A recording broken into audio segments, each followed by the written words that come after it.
Have you ever wondered which famous Hollywood actors were considered for iconic roles in the Marvel Cinematic Universe?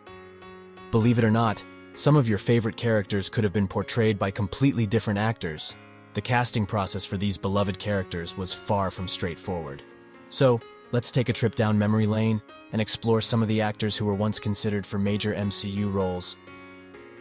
Jason Momoa was considered for the role of Drax the Destroyer, but the role ultimately went to Dave Bautista.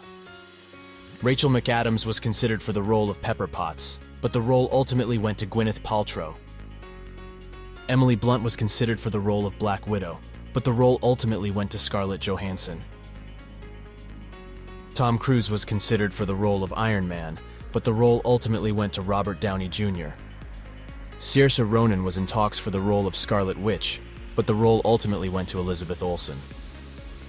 Olivia Munn was considered for the role of Vanessa Carlyle Copycat, but the role ultimately went to Marina Baccarin.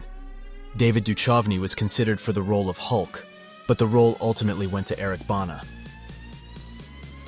Mel Gibson was considered for the role of Odin, but the role ultimately went to Anthony Hopkins. Matthew McConaughey was considered for the role of Ego the Living Planet, but the role ultimately went to Kurt Russell. Joseph Gordon-Levitt was considered for the role of Star-Lord, but the role ultimately went to Chris Pratt. Please subscribe and hit the bell icon for more videos. Thank you.